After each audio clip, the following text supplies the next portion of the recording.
Baharudin Yusuf Habibie atau lebih dikenal sebagai B.J. Habibie lahir di Parepare, Sulawesi Selatan 25 Juni 1936. Beliau menjabat sebagai orang nomor 1 RI mulai dari 21 Mei 1998 hingga 20 Oktober 1999. Sebagai seorang presiden yang juga pernah menjabat posisi penting lainnya, B.J. Habibie dinilai sebagai tokoh yang berakhlak.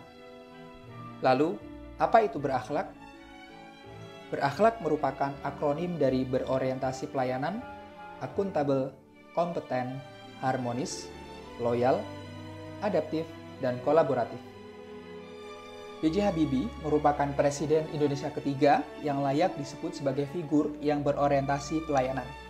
Hal tersebut terbukti dengan kontribusi-kontribusi berharganya yang bertujuan untuk melayani bangsa. Jauh sebelum menjabat sebagai Presiden, Habibie pernah bekerja di sebuah perusahaan penerbangan yang berpusat di Jerman. Namun, pada 1974, Habibie memilih untuk pulang ke tanah air setelah mendapat perintah dari Soeharto untuk menjadi CEO industri pesawat terbang Nusantara dan memimpin pengembangan industri di Indonesia yang kemudian diangkat sebagai Menristek. Langkah yang diambil Habibie tersebut menandakan bahwa beliau memahami kebutuhan bangsa Indonesia sehingga memilih untuk kembali ke tanah air. Sederet jabatan penting yang pernah diembannya mulai dari CEO IPTN, Menristek hingga Presiden tidaklah menjadikan seorang B.J. Habibie untuk tergerak menyalahgunakan jabatan-jabatan yang pernah diembannya tersebut. B.J. Habibie selalu berusaha untuk melaksanakan tugasnya dengan jujur dan tanggung jawab. Sebagai pribadi yang memiliki nilai akuntabilitas, Habibie telah berkontribusi dalam pengesahan Undang-Undang Nomor 28 Tahun 1999 tentang penyelenggaraan negara yang bersih dari KKN dan Undang-Undang Nomor 31 Tahun 1999 tentang pemberantasan tindak pidana korupsi. Nilai kompeten merupakan nilai yang juga dimiliki oleh B.J. Habibie.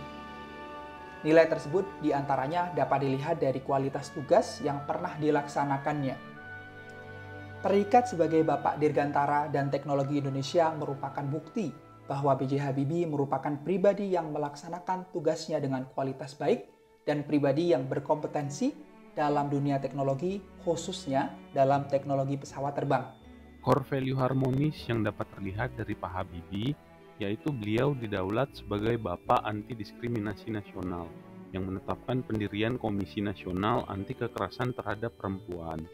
Selain itu, saat dilantik menjadi Presiden RI ketiga, beliau juga membuka ruang demokrasi dengan membentuk Komisi Pemilihan Umum untuk persiapan pemilihan umum tahun 1999 dan menjadi awal munculnya 36 partai politik lain yang bebas untuk mengikuti pemilihan umum.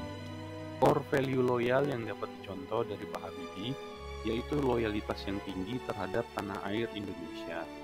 Beliau menyatakan walaupun menjadi warga negara Jerman, namun beliau tidak sungkan untuk meninggalkan status warga negara asing tersebut bila Indonesia membutuhkan beliau.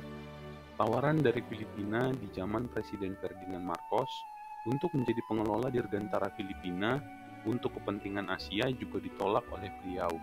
Sikap loyal yang ditunjukkan oleh Pak Habibie patut dicontoh oleh seluruh masyarakat Indonesia. Core value adaptif terlihat jelas saat Bapak Habibie sebagai Presiden mewarisi kondisi negara yang sedang bergejolak di penghujung Orde Baru. Di tengah tantangan tersebut, Bapak Habibie justru berhasil memulihkan kembali persatuan bangsa, demokrasi, dan hak asasi manusia melalui Undang-Undang Otonomi Daerah, kebebasan pers, serta pengadaan pemilu pertama dan liberalisasi partai politik. Keseluruhan hal ini dicapai oleh Bapak Habibie dalam masa pemerintahannya yang sangat singkat. Akhirnya, core value kolaboratif dapat dilihat dari upaya Bapak Habibie dalam bekerja sama dengan organisasi multilateral seperti World Bank, Asian Development Bank, International Labour Organization, dan terutama International Monetary Fund untuk realisasi reformasi pembangunan ekonomi Indonesia dan mitigasi krisis moneter. Demikian core value berakhlak yang sudah dijiwai dan diterapkan oleh Bapak Habibie, yang tentunya kita harap dapat menjadi panutan dan inspirasi bagi seluruh bangsa Indonesia.